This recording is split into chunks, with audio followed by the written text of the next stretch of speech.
Un nouveau Spike Lee qui frappe fort, une comédie espagnole anticonformiste, une nouvelle adaptation d'Harlan Coben et une série historique satirique.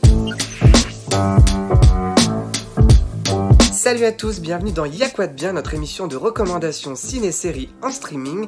Alors que les salles de cinéma rouvrent dans quelques jours pour notre plus grand plaisir, voici de quoi vous faire patienter depuis votre canapé. Da Five Bloods, c'est le nouveau film réalisé par Spike Lee, mais le premier qu'il fait pour Netflix, et cette fois-ci, le réalisateur américain nous emmène au Vietnam avec 4 vétérans qui veulent honorer la mémoire de leur ami mort au combat, mais également retrouver un trésor qu'ils avaient enfoui sur place. Du coup, on navigue entre le présent et le passé grâce à des flashbacks qui nous montrent que le conflit n'est pas tout à fait terminé dans la tête des héros, mais l'autre guerre sans fin dont parle le film, c'est le racisme, ce sont les injustices envers la population noire américaine, et ça fait un écho à l'actualité très brûlante et à ces manifestations anti-racisme qui ont lieu dans le monde, et c'est aussi une façon de nous rappeler l'importance et la pertinence du cinéma de Spike Lee.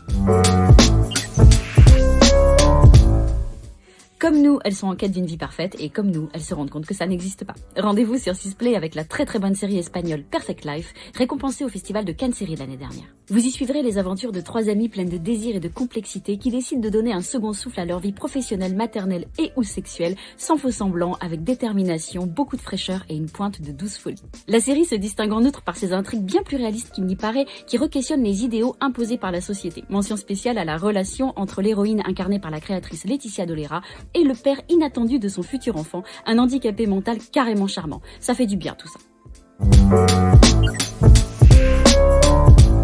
Bonjour à tous, alors moi je vais vous conseiller The Woods ou Dans les bois, disponible sur Netflix. Alors The Woods, c'est quoi? C'est la 3e adaptation d'un roman d'Harlan Coben, le maître du polar après Safe et Intimidation, qui sont également disponibles sur Netflix. Alors cette série se déroule sur 2 époques, 1994 et 2019, ça se passe en Pologne, et on va suivre le procureur Paweł Kopinski, qui va devoir enquêter sur 2 meurtres et la disparition de sa sœur survenue dans les bois en 1994. Je vous conseille vraiment cette série Dans les bois parce que c'est une très belle ambiance, notamment à la fois visuelle mais également scénaristique, et si vous adorez les polars, vous allez vraiment aimer cette ambiance-là, ça prend vraiment son temps, c'est très beau, vous ne regretterez pas cette adaptation d'Harlan Coben sur Netflix.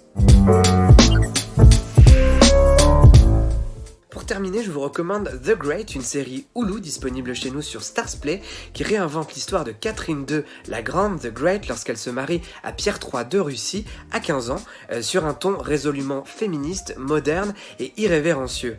Catherine, c'est une jeune fille intelligente, romantique et cultivée. Pierre, c'est un jeune homme vulgaire, cruel et obsédé. Elle est incarnée par Elle Fanning et lui est incarné par Nicolas Soult, et ensemble ils forment un duo absolument irrésistible. C'est drôle, c'est rythmé, c'est soigné, c'est parfait pour passer un agréable moment tout en se cultivant. The Great sur Starzplay. Merci à tous, on se retrouve la semaine prochaine pour une émission spéciale Retour en salle. D'ici là, portez-vous bien, à très vite.